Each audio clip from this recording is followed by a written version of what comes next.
This is the anthem. Here's what you came for.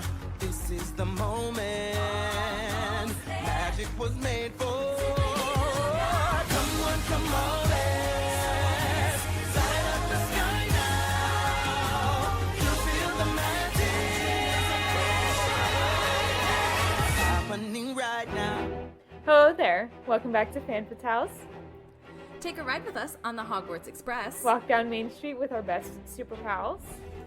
And defy gravity as we talk about all things fandom.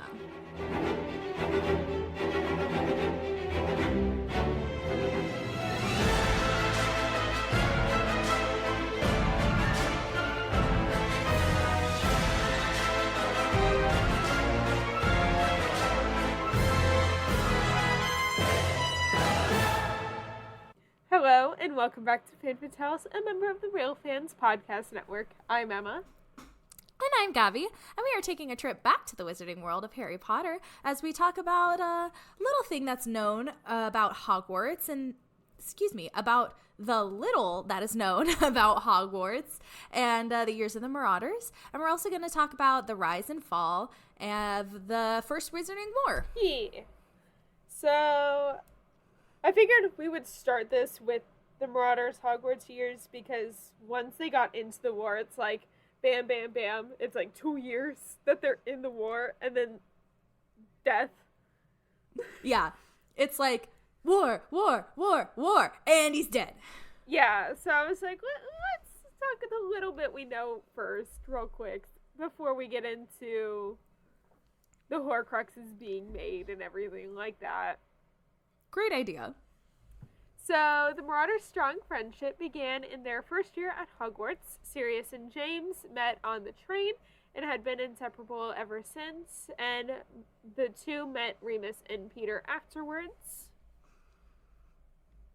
By their 5th year, all but Remus Lupin, who was a werewolf, had secretly become unregistered animagi in order to assist Remus during his transformations.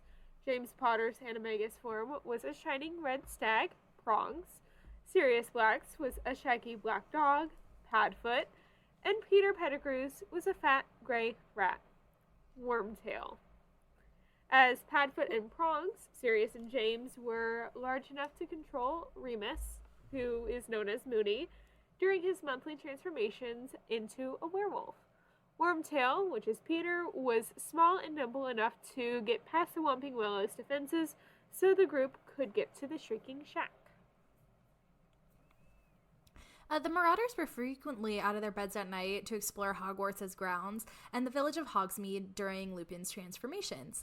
In the period between their 5th and 7th years at Hogwarts, James, Sirius, Remus, and Peter created the Marauders map, which is, as most people know. Yeah, is a small bewitched roll of parchment that displays Hogwarts Castle as well as not only the grounds but the inhabitants of the castle itself, and that includes all staff, ghosts, students inside the castle and on the outside grounds. And it's very good detail. Yes. You can go ahead. Thank you. So, at an unspecified point in time, Hogwarts caretaker Argus Filch confiscated the map and kept it in a drawer in his office labeled classified and highly dangerous. Fred and George Weasley steal the map in their first year at Hogwarts and later pass it on to Harry Potter in 1993. So Harry has been the sole owner of the map since then.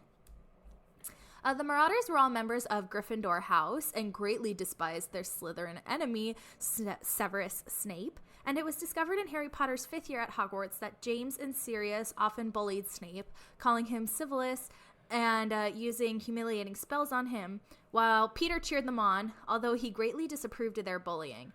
Remus did not try to stop them, something he would later come to regret. And that's all that we know about their Hogwarts years, really. I know, it's like... Which is so weird as, like, someone who cosplays Lily, because, like, Marauders TikTok has really messed up my brain. You think so much is canon, and it's not. Like, Marlene's relationship with Lily is just fanon. It's not even, like, canon. Yeah. Which, that's wild to me. Yeah. There's a lot of stuff. There's a lot of stuff that the fandom has just kind of accepted as canon. Yeah. And now like, they're going even earlier than the Marauders. Have you seen this? They're going to, like, their parents' years at Hogwarts. I've not seen that. I've seen this, and then the great-grandparent, or the grandparents of the Marauders. I've seen, like, the Black era and, like, but the Black like era is Voldemort's kind of, like, time. Yeah. But no. But, like, not... I've even seen people cosplay Voldemort's mom. Yeah. Why? I don't know. I've seen one person. Okay. I mean, to each their own. If it's what makes you happy, man, do it. Yeah. But I don't get it. I don't there is follow literally her for that. zero. She hasn't really done much with that cosplay in a while. She's been mostly focusing on, like, her Queenie and Captain Marvel and all that recently. Fair. Yeah. So, shall we get into the first Wizarding War? Yeah. And this giant prelude, which is pretty much just, like, Tom Riddle in the 30s and 40s. Yeah, in the era of Slytherin. Yeah. So, Tom Riddle finally found his magical ancestry in his 4th year when he used his middle name, Marvolo, derived from his maternal grandfather Marvolo Gaunt, to discover the Gaunt family and their descent from the Slytherin family. Sorry, really quick. Reading this, it just reminded me. Have you seen that in the French version? His middle name is Elvis? Yes. I'm sure most people have. To this day, it still cracks me up. Yeah. His most burning obsession at the time remained the Chamber of Secrets itself, the hidden entrance of which he spent the majority of his 5th year searching for, despite most people insisting it was nothing but a myth. But finally, near the end of the year, he succeeded where countless others had failed by discovering the entrance in a girl's bathroom, which led down into the sewers beneath Hogwarts Lake. Entering the chamber, Riddle encountered the millennium-old basilisk living inside and confirmed his connection to the historical dark wizard who bred it, which is Salazar Slytherin. On the 13th of June in 1943, Riddle unleashed the beast into Hogwarts to continue Slytherin's quote-unquote noble work of purging the school of Muggle-born students. Several students were petrified, and one, named Myrtle Warren, was killed, who became Riddle's first murder victim. And she's more commonly known as Moaning Myrtle. Yeah. However, this prompted then headmaster Armando Dippet and the Hogwarts Board of Governors to discuss closing the school in the interest of safety of the other students. Faced with returning to the Muggle orphanage, he secretly.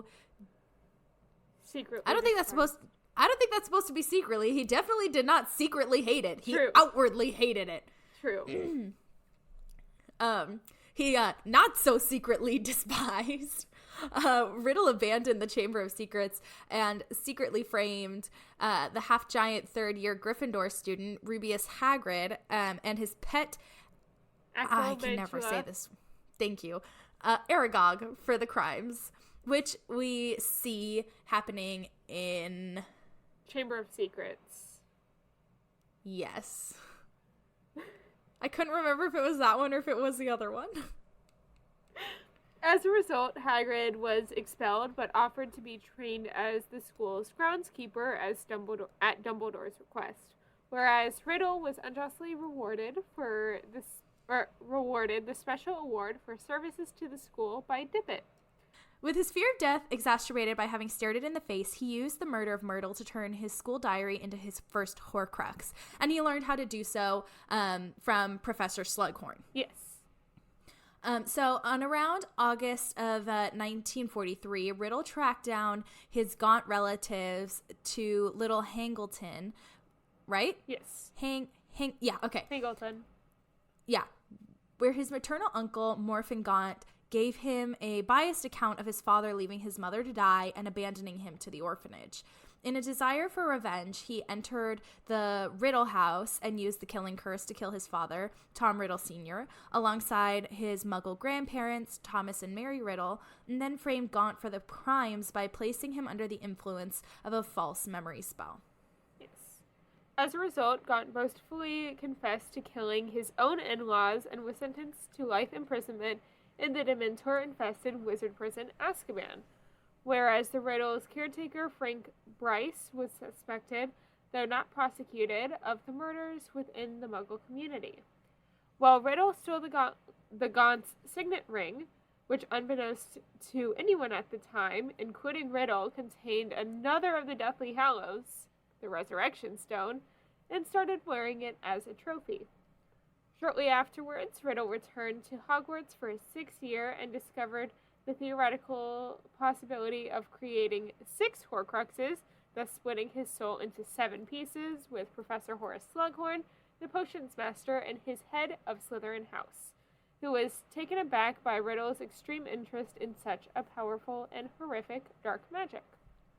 Although reluctant at first, Slughorn nonetheless gave him an overview of such an experiment with the promise of keeping their discussion between only them. When Riddle mentioned the possibility of creating 6 Horcruxes, Slughorn was deeply horrified at this idea, and this apparently gave Riddle what he wanted to hear. He used the murder of his own father to turn the ring into his second Horcrux. Then in 1945, Dumbledore, who was the only person who could see through Riddle's facade, resorted to keeping a close eye on him. And that same year, Dumbledore demonstrated his own legendary magical skill by personally defeating Gellert Grindelwald in a duel after the international authorities implored him to help end Grindelwald's reign of terror. Yes. Which, so this is where the Fantastic Beasts series will end. Yeah.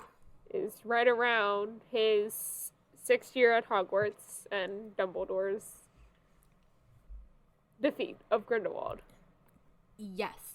So, following Grindelwald's defeat, Dumbledore obtained ownership of the Elder Wand, and Grindelwald was imprisoned for life in his own prison, Nuremberg, in Austria. The global Wizarding War ended, and peace was restored to the wizarding communities of continental Europe. Now, that's like the mini Wizarding War, the mini first Wizarding War, before we get to like the big honkin' legit. Like, I don't even know if you can call it. No, because it's right around the same time as World War II, so I feel like it's more due to that than in the Wizarding community. This feels like the Wizarding battle. The Wizarding War has yet to come. Yeah, because I feel like the Wizarding War, well, the whole thing is in the name, Wizarding. Yeah. There's no, like, outside Muggle influence. Yeah, and much of, like, the Dumbledore versus Grindelwald and that sort of thing, it was very influenced by World War II. Yes. I mean, you see that in Secrets of Dumbledore, which came out last year. So, go ahead. Around this time, Riddle also graduated from Hogwarts and quickly applied for the position of Defense Against the Dark Arts teacher, which had just been vacated by Galatea Merrythought. Dumbledore, who was now a world-famous household name, argued against having him on the staff, warning Armando Dippet of Riddle's untrustworthiness, so Dippet ended up cordially rejecting Riddle on the basis of being too young, though encouraged him to reapply for the position in a few years.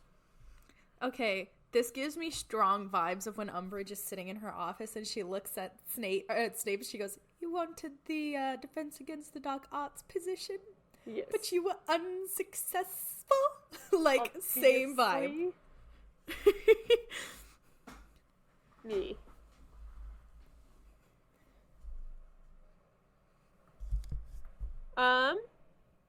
Riddle, meanwhile, began developing an interest in the relics of the Hogwarts founders, and before leaving the school, he charmed the Grey Lady, secretly Helena Ravenclaw, the ghost of Ravenclaw House, who is also the daughter of Rowena Ravenclaw, to reveal where her mother had hidden the famous diadem in a remote forest in Albania. So he traveled there and retrieved it from a hollow tree using the murder of an Albanian peasant he encountered along the way and brutally killed in order to turn the diadem into his third Horcrux. When he returned to England, Riddle was offered several positions in the British Ministry of Magic, but he turned them all down and began working at Borgin & Burke's, a dirty and disreputable dark arts shop in Nocturne Alley. At that time, run by Caractacus Burke, which many believed was a waste of his talents. Tasked with smooth-talking people into parting with their possessions for far less than the actual cost, he used his position to instead secretly learn more about the dark arts and ended up forming a one-sided fake friendship with, Hepzibah Smith. I kind of remember that one. Who was a wealthy old antiques collector and descendant of Helga Hufflepuff, who fell for his charms.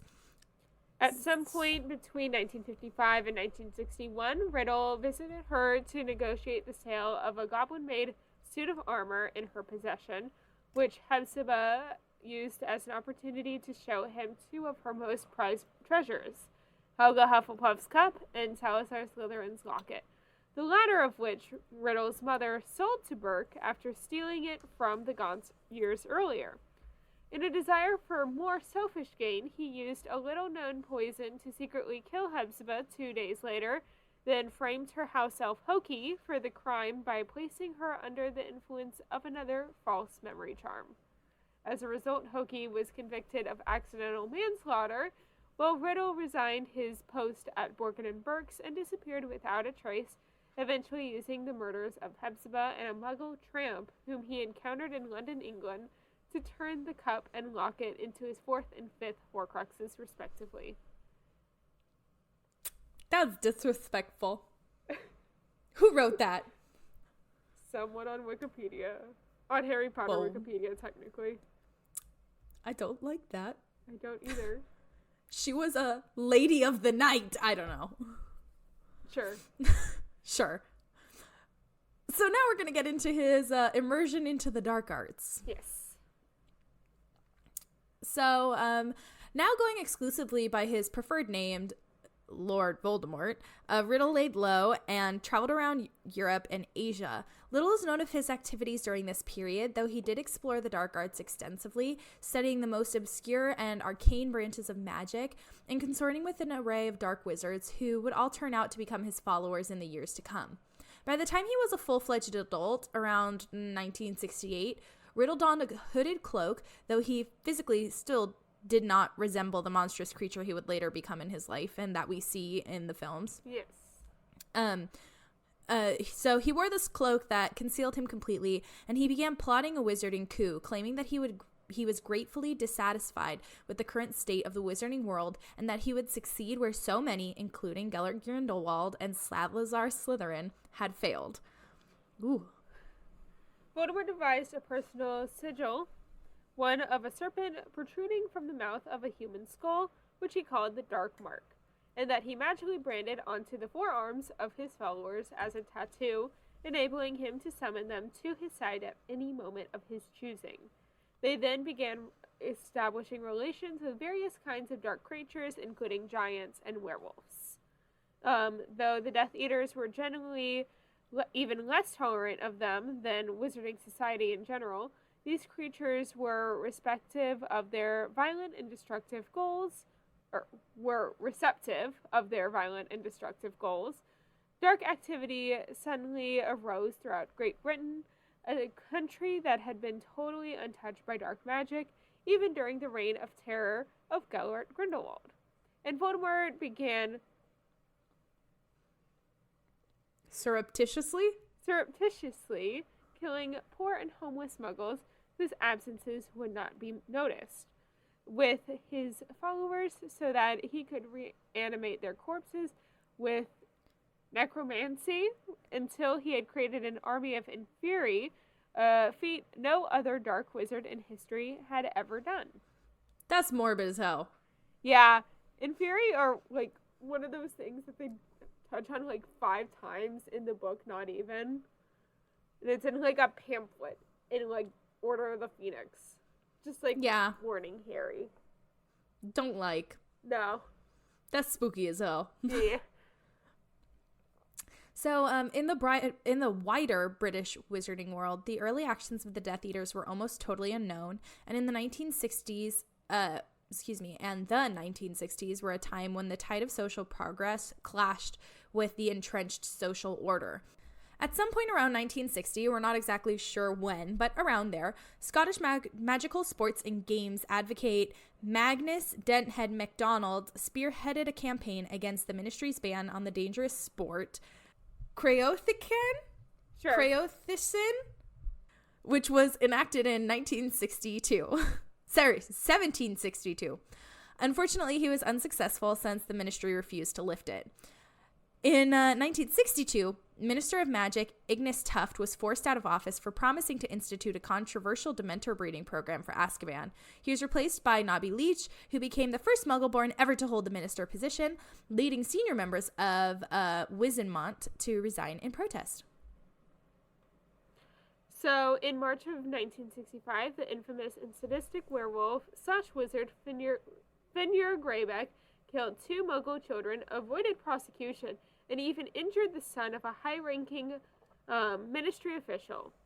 This led the Department for the Regulation and Control of Magical Creatures to send one of their best employees, Lyall Lupin, to declare that werewolves were soulless, evil, and deserving nothing but death, leading to Greyback personally attacking and infecting Lupin's 5-year-old son, Remus Lupin, with lycanthropy. Lupin and his Muggle wife, Hope Howell, feared Howl? Yeah. Hope Howell feared Remus's ability to attend Hogwarts in such condition and tried to homeschool him. At the same time, the ministry enacted a ban on the experimental breeding of dark or dangerous creatures, which was supported by Newt Scamander. Of course it was. We're starting to get all these names. Yeah. They're starting, at this point, this is like 1960s. So at this point, Newt's like, Hot shot. Yeah, he's like, been around. His book's probably like already a textbook at this point. Yeah. He's good. Yeah. He's like very well known at this point. Yeah. I mean, it's been like what, 30 years, 40 years, 30 years, 20 years? I can't do math. 30 years. 30 years. 19. 20, no, 40. So 20 years. 40 years? Yeah. Okay. Yeah. So he's like, okay, if he was in his 20s then. He's in his 40s. I know, if it was 40 years, he'd be in his 60s. It's 20 years. 1920. No, it's 1945 is the end of Fantastic Beasts. But he started writing it in 1920. Yeah. So yeah, he's probably like, I don't know. Okay, he's like probably like middle-aged. You know the only thing I know, which is the most wild thing in my Harry Potter knowledge? His grandson marries Luna Lovegood. What? Yes. Luna Lovegood has Newt Scamander's great-grandchildren. Honestly, makes sense. Yeah, okay. Yeah. So between 1965 and 1971, Dumbledore, who was noted as a social progressive believing strongly in the rights of Muggles as well as Muggle-borns and other oppressed minorities, ascended to the post of headmaster of Hogwarts. And in these positions of great and influential power, Dumbledore passed extreme legislation to prevent any possible dark forces from threatening the overall security around Great Britain, while refusing the position of Minister of Magic, claiming it would give him, Dumbledore, far too much power, which would be corrupting even to a pure spirit, which, as we see, very true. Yeah. It was these laws and measures that openly and secretly prevented Voldemort and his Death Eaters from initiating their revolution right away. something that only fueled Voldemort's hatred of Dumbledore in the years to come. Voldemort then returned to Hogwarts to reapply for the Defense Against the Dark Arts position, only this time he was secretly annoyed to find out that Dumbledore had exceeded Armando Dippet as headmaster. Unlike the last time he applied for a teaching position, Dumbledore suspected that this desire to teach was insincere, and his main goal was to recruit students to his cause and train them in the dark arts. In truth, however, Voldemort was hoping to search the school for artifacts like the Sword of Godric Gryffindor and turn it into a sixth Horcrux, which would complete his goal of splitting his soul into 7 pieces. Unsurprisingly, Dumbledore declined to hire him, telling Riddle that he knew full well that his desire... Unsurprisingly, Dumbledore declined to hire him, telling Riddle that he knew full well that his desire for the position was insincere and that it belied more nefarious desires.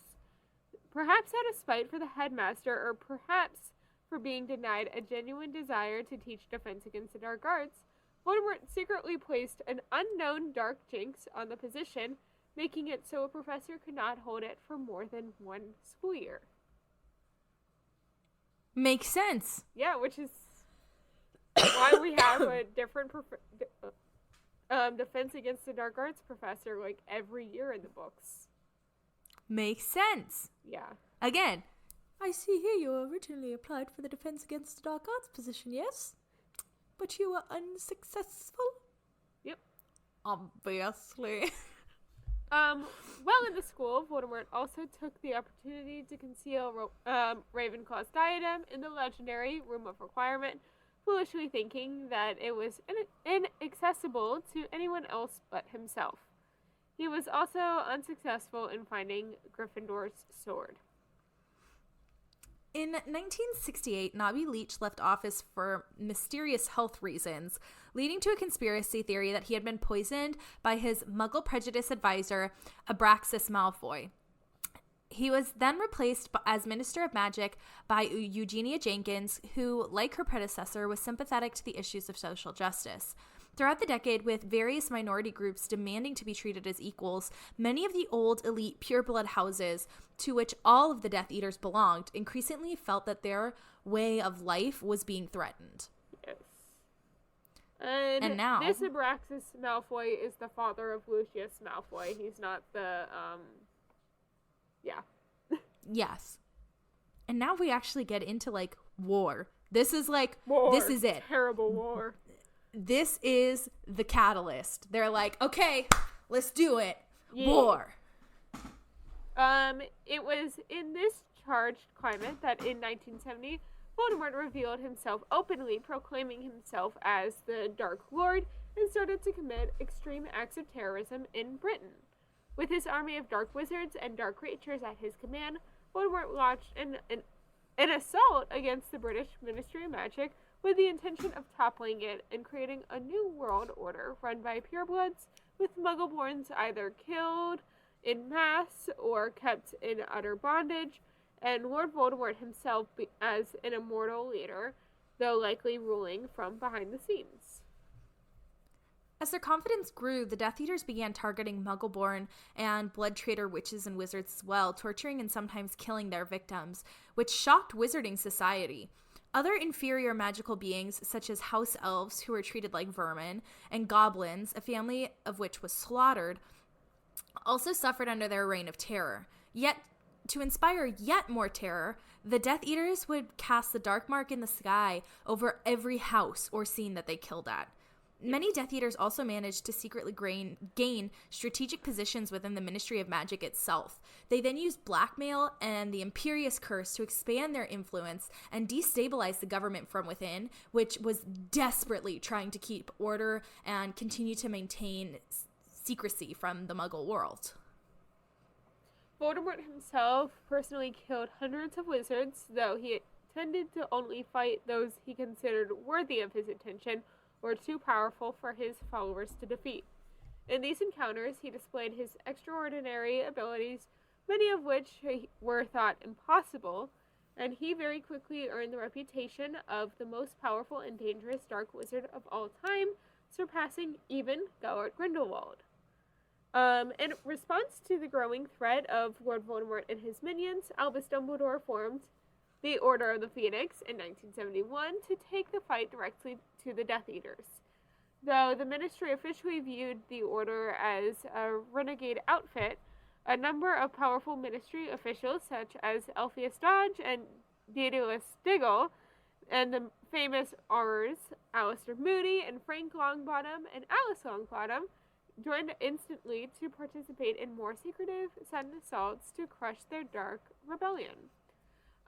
When Dumbledore helped black market trader Mundungus Fletcher out of trouble, he joined the Order, and due to his extensive knowledge of the criminal underworld, proved very useful. To allow members of the Order to covertly communicate with each other, Dumbledore invented a method of sending messages via the Patronus charm. That's pretty cool. Yeah. Which we see that in the book Order of the Phoenix. Tonks uses it to be like, I found Harry. After Dumbledore, or after Draco, like, poisons him on the train or, like, knocks him out or whatever.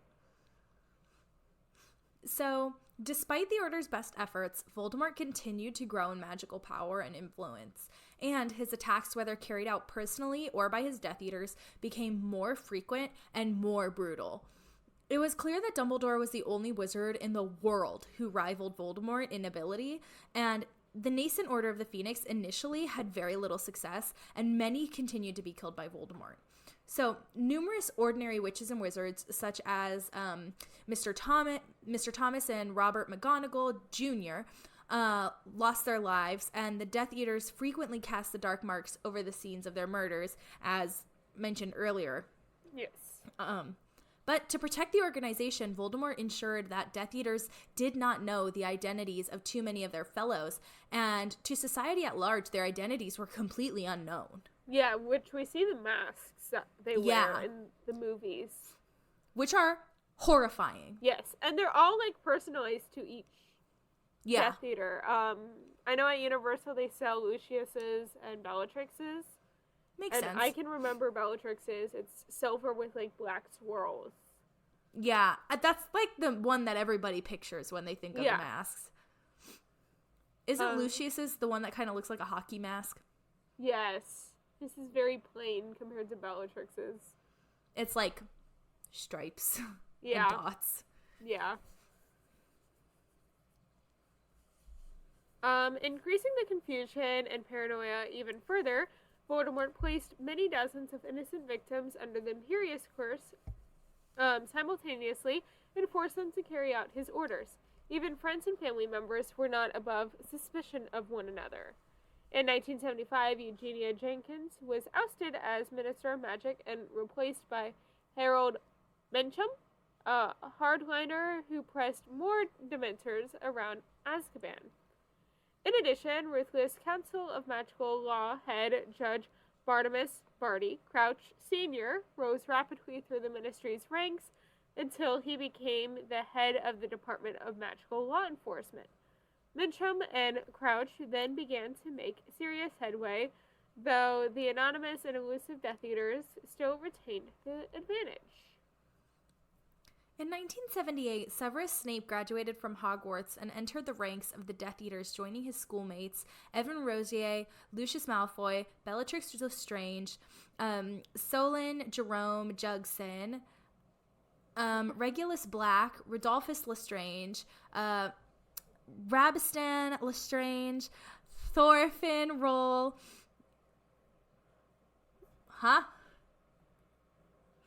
Thank you. No problem. Augustus Rokewood, Igor Karkakoff, Crabbe, Goyle, and Travers, and Antonin Dolohov. Yeah. Likely at Snape's urging, Voldemort attempted to recruit Lily Evans, whose prodigious talents made up for her status as a Muggleborn, along with her blood traitor boyfriend James Potter and James's childhood friends Sirius Black, Remus Lupin, and Peter Pettigrew.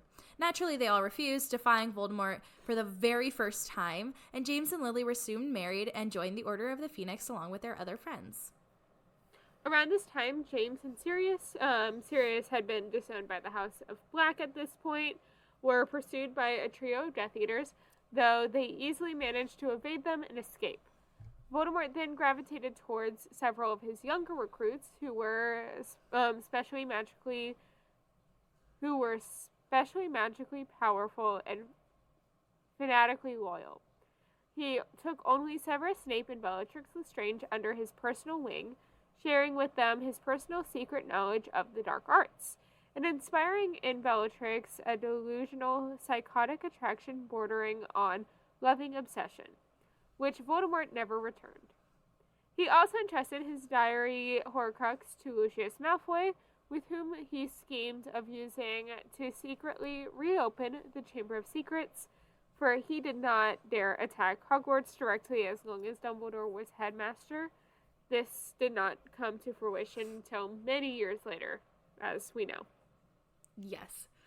Also, I have always thought that Bellatrix was, like, obsessed with him. Like, literally in love, like, crazy obsessed. Do you know Cursed Child plot at all? No. They have a kid together in Cursed Child. Oh, I think you mentioned that. Yeah. It makes sense.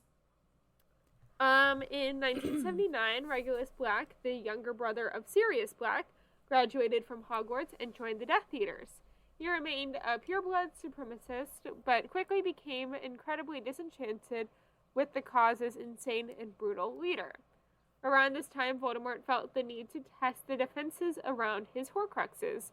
To make sure Slytherin's locket was secure, he requested the use of Regulus's house elf, Creature, and then callously left him to die. When Creature managed to survive and to return home, Regulus deduced that Voldemort had created a Horcrux and attempted to destroy it.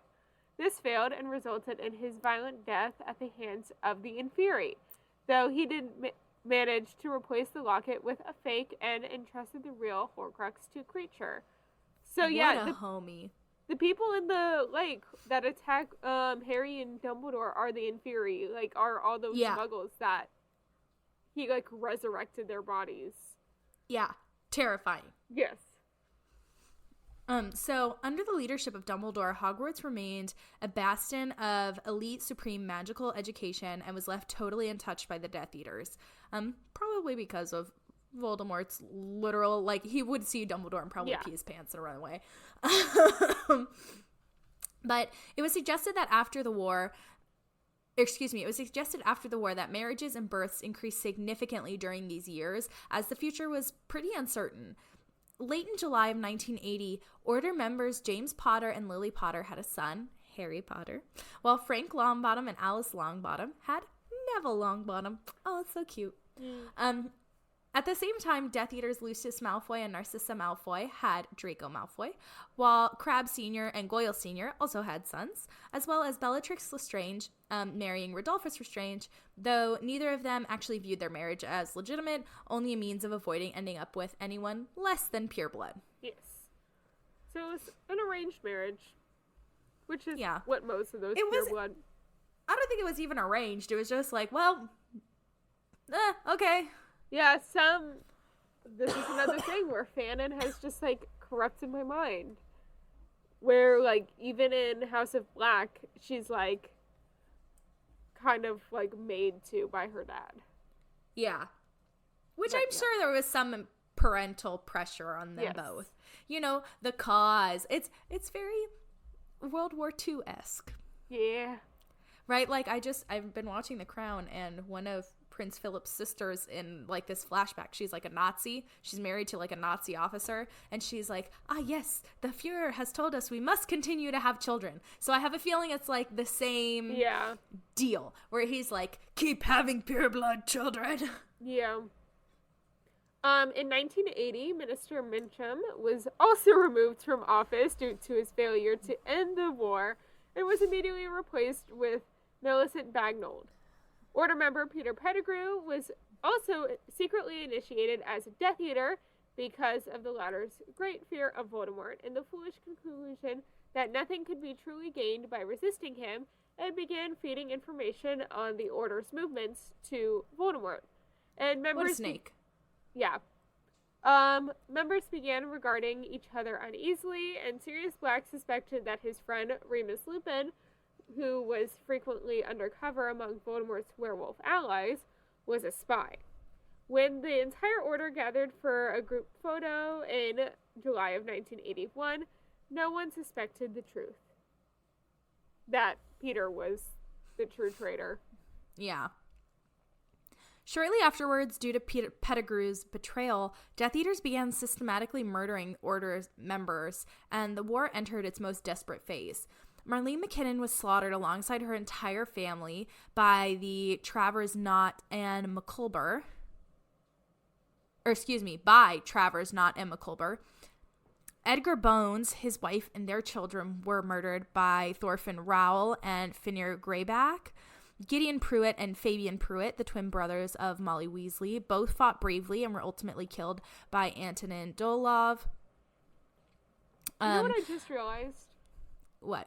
That her twin brothers have the initials of F and J and her, or G. F and G? Yeah, and then her twin kids also Fred and have George. that. Yeah. Yeah, probably not by accident. Yeah. Dorcas Meadows was murdered by Voldemort himself. Oh, man. Caradoc? Yeah, Caradoc. Caradoc?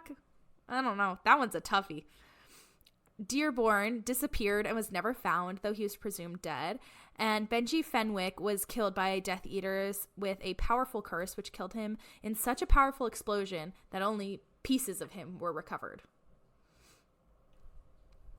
Which sounds like another character later on. They'd found just the thumb. Yeah. In response to this brutal onslaught, Barty Crouch Sr., who despised Voldemort, the Death Eaters, and the Dark Arts entirely, issued an edict giving Ministry Aurors full permission to employ the use of unforgivable curses against their enemies. A massive Ministry campaign spearheaded by and led by Alistair Moody, Kingsley Shacklebolt, and Frank Longbottom ensued, immediately turning the tide of the war against the Death Eaters. They initially focused their efforts on resisting the Giants, killing many of them with the Killing Curse, and wiping out entire tribes until they forced the survivors to go into hiding. Finally, the Ministry began to identify and apprehend Death Eaters. An Order member, Alistair Moody, became legendary for his success arresting and capturing Igor Kharkov, along with many other supporters of the Dark Lord, and also killing Evan Rosier when he resisted arrest, although losing a chunk of his nose in the process. Antonin Dolov also met his capture and imprisonment at the hands of Magical Law Enforcement Squad, and Corbin Yaxley, one of Voldemort's earliest members, was captured and sent to Azkaban as well. Still, Voldemort himself remained untouchable, both for his elusiveness and for his legendary power and skill, which nobody but Dumbledore could match. So, during the worst days of the war in late 1980, James and Lily Potter lived in Godric's Hollow, England, with their son Harry. The family had been asked to go into hiding by Professor Dumbledore himself, as they knew they were definitely on Voldemort's radar as hated enemies. James then let his family heirloom, the invisibility cloak, to Dumbledore, who was curious about its properties. Around this time, Dumbledore met with Sybil Trelawney at the Hogshead Inn in Hogsmeade regarding the vacant position of divination teacher. During the interview, Trelawney entered into a magical trance and made a real prophecy, in which she foretold the futuristic coming of a young wizard who would not only become Voldemort's equal, but would finish the Dark Lord for good, due to this individual having strength, power, courage, will, purity of heart, and most of all, a deep love that would not only surpass those of Lord Voldemort, but of Albus Dumbledore himself. There were two possible candidates, both born in July of 1980 to members of the Order of the Phoenix who had thrice defied the Dark Lord, which were Harry Potter and Neville Longbottom. Could you imagine if the book series was like Neville Neville Longbottom? Longbottom and the whatever. Yeah. Yeah. I mean, he kills the last Horcrux. He does. He's actually pretty awesome. I think Neville is actually a pretty like crucial part of the story. I agree.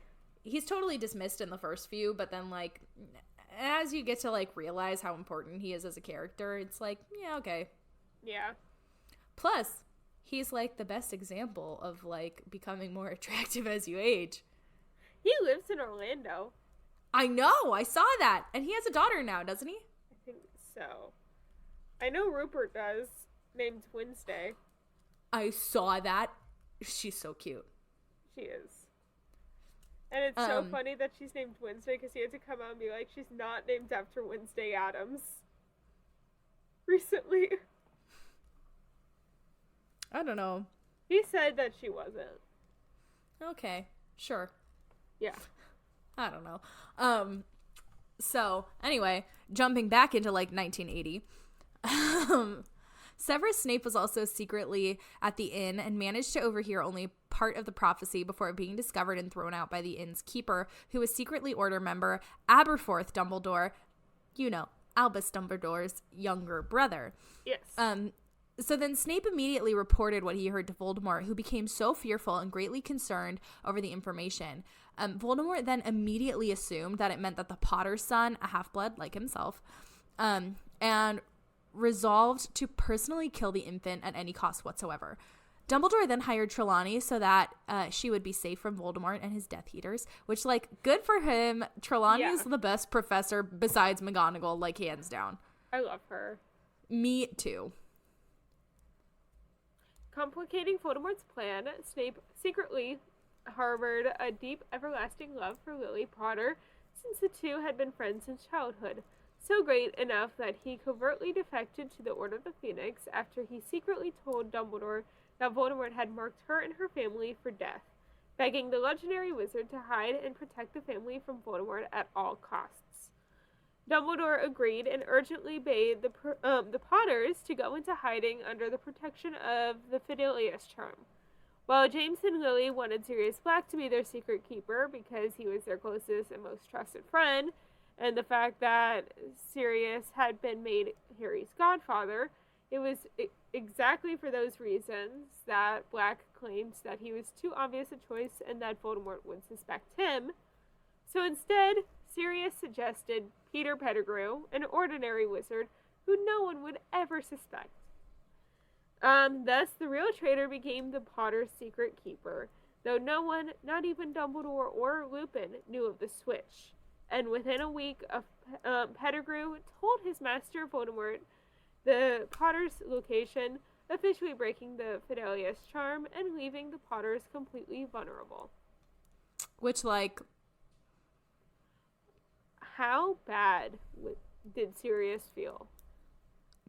Probably terrible. I bet you those years in Azkaban, that's like what he was, I mean, that's what he tells Harry. He was like, all those years, all that suffering, it was all my fault, right? Yeah. He said, had I just taken it, like, he's like, had I just done it for them, then we'd never be in this position. You know, so it's one of those things. It's like survivor's guilt. Yeah. To a degree. But, like, he also spent a lot of time in Azkaban for it, so... True. And it wasn't even his fault. It really wasn't. It literally was the opposite of his fault. Yeah. So, I mean, a little bit.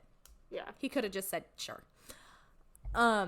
Meanwhile, Dumbledore discovered that James's invisibility cloak was, in fact, the Cloak of Invisibility, the third and legendary of the Deathly Hallows. Can we talk about how that would have been so useful to them this Halloween? Right? That we're about to get to? Right? Dumbledore. So, you naughty boy. Here we go. The one nobody wants to talk about. Pain. On October 31st of 1981, Voldemort traveled to the Potter's residence in Godric's Hollow. He then casually and secretly entered their home and instantly and swiftly murdered James with the killing curse, who was unarmed. He offered Lily a chance to save herself if she stepped away from the crib containing her infant son. Voldemort wished to honor Snape's request to spare Lily, but she refused, and when Voldemort became agitated and angry, he gave her one last warning to move aside. Lily still refused. Thus, Voldemort murdered her as well with the killing curse. He then turned his wand on Harry. However, Lily's loving sacrifice gave Harry an ancient and unbelievably powerful magic protection, an ancient counter charm rooted in the power of love. And when Voldemort attempted to kill Harry with the killing curse, the curse rebounded and was deflected upon Voldemort himself. In that very moment, Voldemort unknowingly made Harry himself his seventh and final Horcrux. The killing curse caused Voldemort's physical body to be destroyed, and his power was completely broken and zapped from him. Although, Bum-ba-da-bum. woo! Although Kinda Voldemort's... woo. What? I said kinda woo. You can't really woo. The Potters are dead. True. But Harry survived. We're at the boy who lived. Yay! Woo! Although Voldemort's body and magic were destroyed, he did not die because of his Horcruxes enabling him to survive, albeit in a bodiless, powerless, spectral form. In utter fear and desperation, he immediately fled the collapsing home and the country entirely, unwillingly to be seen by anyone in such a weakened and desperate state, not even his own Death Eaters. Truth be told, okay, so you know when, like, they're taking him in Goblet of Fire and they're like putting baby him... thing. Yes! And he looks like a shriveled up thumb. Yeah. He looks like he sat in the bath for too long and he just became one shriveled up, dry little worm. Yeah, that's just sad. Yeah. Order member and Hogwarts groundskeeper Rubius Hagrid arrived on the scene about an hour after Voldemort fled, secretly acting on Dumbledore's order to rescue Harry from the cottage ruins with unexpected help from Sirius Black, who instantly became aware of Pettigrew's treachery after finding his house empty with little sign of a struggle. Black then tried to convince Hagrid to give him Harry, since he had been named the boy's legal guardian in the event of James and Lily's deaths, but Hagrid told him that Dumbledore had ordered Hagrid to bring Harry directly to him at an undisclosed location. So Black lent the half-giant wizard his flying motorbike to carry the baby on for the journey to meet with Dumbledore. Yeah. So, I'm at least a little happy that Sirius got, like, that final moment with Harry before confronting Pettigrew. He should have been Harry's guardian. Yeah, I feel like if he hadn't gone after Pettigrew, well... He probably would have.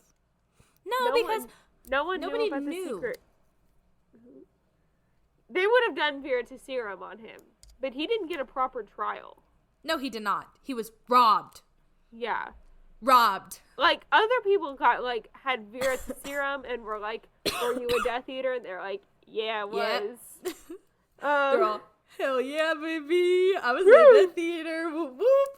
And everybody's like, and I feel like shock. they would have done Veritaserum on him if, like, the two of them were brought up. Oh, absolutely. And they would have found out. Oh, 100%. So that same night, news of Voldemort's downfall and apparent death spread like wildfire throughout all of Great Britain, with monumental celebrations breaking out all across the country. So strenuously and numerous large-scale breaches of the International Statute of Wizarding Secrecy were noticed by the Muggle international media. Huh? Let me try that again. That was not a sentence. That was written. Well, no, so... Let me tell you. I can probably decipher what this is saying. So it was saying that, you know, like, in chapter 1 of Philosopher's Stone, Sorcerer's Stone, whatever, how Vernon is, like, at work and is noticing all these muggles walking around, or all these wizards walking around. Yeah, and there's like a lot of people That's walking what they're around. Talking about, and the owls and the news, they're talking about how all these owls are being active during the day, and it's, all the wizards talking about, yo, Voldemort's dead. Let's celebrate. Woohoo! Who cares about keeping the wizarding world a secret? Shot. Everybody! Yeah, basically. So, touted as the boy who lived, Harry Potter's status as being the one who defeated the most powerful dark wizard who ever lived, and the first and only person to ever survive the killing curse, and the reason for the end of the war, led him to becoming a world-famous and household name, as well as a celebrity overnight. Hagrid, Dumbledore, and McGonagall left Harry at the doorstep of number 4 Privet Drive, the residence of his maternal Aunt Petunia Dursley and her husband, Vernon Dursley, whom were muggles and despised magic. Dumbledore left a note with him explaining the circumstances to the Dursleys, and most importantly, that they must allow Harry to grow up in their home and return there once a year in order to ensure that his mother's protection would continue working. He knew that Voldemort would someday return, and Harry would be in danger.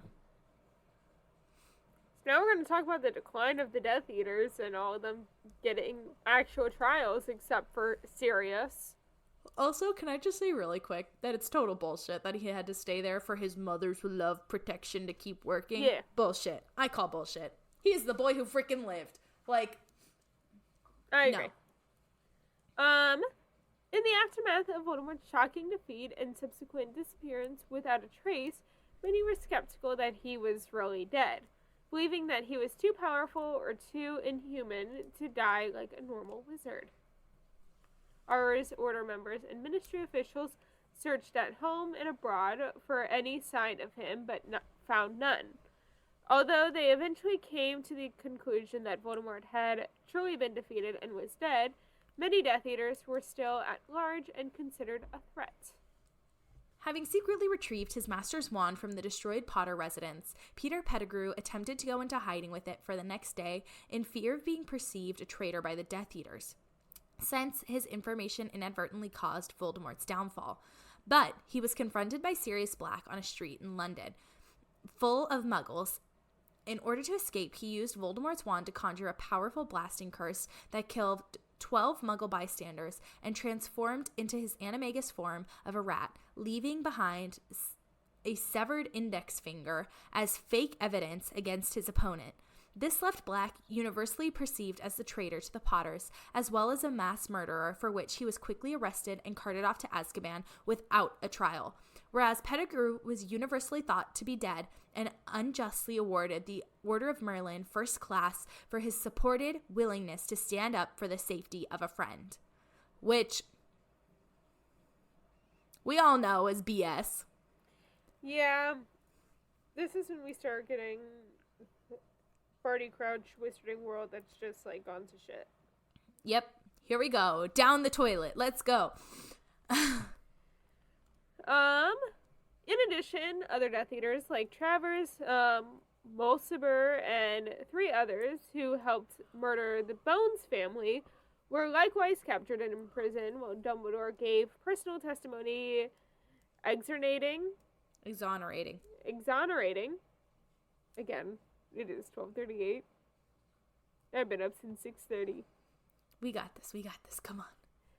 Severus Snape, who he also hired as the potions master at Hogwarts to replace the retiring Horace Slughorn. Fenrir Greyback and other werewolves went back underground, and the few remaining giants left the British Isles entirely and resettled in the last remaining giant colony in the world of rural Denmark. I'm sorry. My family, Annie. Yeah. That was why I laughed about the Denmark thing. No, that's fair. I was like, why Denmark? Why would they want to settle there? It's very, very rural, and there's like one big city. Fair. However, rock, paper, scissors, shoot. Dang it, go ahead. However, Igor Karkaroff gave up Augustus Rookwood, who was thrown into Azkaban, in exchange for his freedom.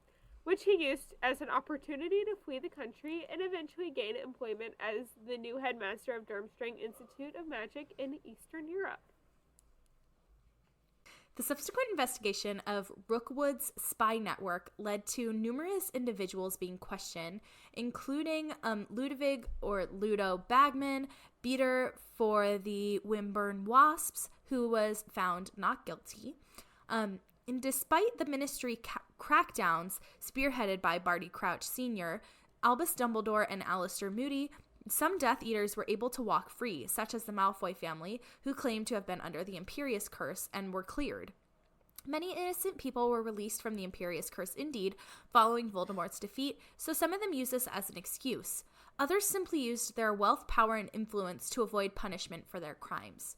Lucius and Narcissa Malfoy, not Avery, Crabbe, Goyle, and Gibbon, were officially considered innocent in the years after the war, while Amicus Caro, Electo, Caro, Thornfinn Rawle, Sulin, Jugson, that's it. They were all convicted and sent to Azkaban. Electo is one of the Furies in Greek mythology, which were like workers of Hades. Ah, makes sense. Just figured I'd throw that fun fact. She's the main Fury that Percy gets to fight in Lightning Thief. Oh, fun. Yeah. However, not all Death Eaters were content to give up Voldemort's cause. Bellatrix Lestrange, Rodolphus Lestrange, and Rabiston Lestrange, along with Crouch Sr.'s own son, Bartimaeus Barty Crouch Jr., abducted and interrogated Frank and Alice Longbottom. Believing that they had information on Voldemort's whereabouts, they tortured them at once with the Cruciatus Curse so severely that they were left mentally insane with no possibility of returning to their former state. However, even the entire Lestrange family and Crouch Jr. were ultimately captured and arrested by a convoy of Aurors led by Alastor Moody and Kingsley Shacklebolt. The Longbottoms were moved to St. Mungo's Hospital for Magical Maladies and Injuries in Diagon Alley for long-term care, and their infant son, Neville Longbottom, was left to be raised by his grandmother, Augusta Longbottom. The horrific attack enraged the magical public so much and was considered one of the most dreadful crimes ever recorded. Barty Crouch Sr., disgusted and shame-ridden that his own son was a Death Eater, sentenced them all to life in Azkaban. The end. The end. No, that's not the end. That's just the beginning. Yeah, that's just the beginning. I feel bad for Remus because if you look at the full moon stuff, yeah, it would have been November 1st was the full moon. So the day that Sirius was taken to prison and Peter was presumed dead, and of course the Potters had been killed. Well, the day after was that full moon. It was either that Halloween or that November 1st. It was right around then. Aww. Yeah. So I think what we've all learned here is that the real victim of this whole story is Remus Lupin. He is the real, true, fat loser of this whole story. Especially because, we talk about Fenrir Greyback's, ascent into power and him causing this to Remus. Yeah. So, he's the real big fat loser of this whole story. Unfortunately, I feel so bad for him. Yeah. Because, not only is he, in this terrible condition caused by a Death Eater, but he also lost all of his friends, within 24 hours. True. His 3 best friends. 4, including Lily. Yeah. Just sad. And the Longbottoms. Yeah. Because Frank would have been their 4th roommate, because there's 4 guys in each dorm. Wait. There's 4 of them. Or there's 5 guys in each dorm. Yeah. Can't do math right now. Yeah, but Frank would have been the 5th one. Yeah. Which poor Frank, my dude. Poor dude, man. He didn't get included in the Marauders shenanigans. I know. I mean, but same with Neville though, right? True. history But I mean, repeats itself. Ron and Harry weren't the only two in that dorm. That's true. Because it was Seamus and... Neville. And Ron and Harry. And... I know his name. I don't want to describe I can him picture him. Seamus and... He also dates Jenny at some point. This other kid. What is his name? I can picture him. I literally can see the kid. Oh my gosh. What is his name? Pete Thomas. Thank you! I was sitting there and I was like, I know exactly what the kid looks like. Yeah. I was like, it's the little black kid. Yeah. Same thing. I was like, yep. I was like, I know exactly what he looks like. I was like, I didn't want to describe him as that as I was trying to think of his name. But no, that's exactly who I was. Yeah. Same page. Anyway, so what have we learned? Dumbledore, worst. Yes, because the Potters could have survived if they had the invisibility cloak. Yeah. Or at least Lily and Harry could have survived. Yeah. So, Dumbledore sucks. He is the villain of this entire story. Also James Badoo. Because we noted that he was unarmed. Yeah. Keep yourself armed when you're in a hiding. In hiding, in the middle of a war, where you're very much wanted by the enemy. Because your son is, like, the prophet. Yeah. Good idea. Just a thought. Keep yourself armed. And maybe actually tell the person you actually want to tell about your secret. Yeah. Also, Peter Pettigrew sucks. Yep. But we always knew that. That's not new. Nah. That's like Nah. accepted. Everybody knows. Yeah. So, anyway. Real loser was Lupin. Poor guy. Not like all the hundreds of people that lost their life during. Nah, they're already dead. Their lives can't get any worse. Also, Frank and Alice Longbottom. Yeah, that kind of sucks for them. And Neville. Yeah. But at least he had his grandmother, and everybody, like, everything that we've seen, his grandmother is, like, actually the sweetest. True. But, like, also kind of terrifying. Yeah. But, like, what grandmother isn't, like, the sweetest, but also a little bit terrifying at times? True. So, yeah. What's to be taken away? Dumbledore's not the hero. He never is. We've discussed this multiple times on this show. Yes, we have. Go listen to those episodes where we rant about how terrible Dumbledore is and why Didn't we he do sucks. a full episode about why he sucks? Yes, we did. And why Hedwig is 10 times better than him. I remember This was that. like our third episode, too. We were coming in with hot takes on that third episode. Oh? Maybe it wasn't the third, but it was very early on. It was like, why Dumbledore sucks. Sort. Oldest to newest. No. Third is when we talked about Dumbledore and his actions. Yeah. I love episode 4's title.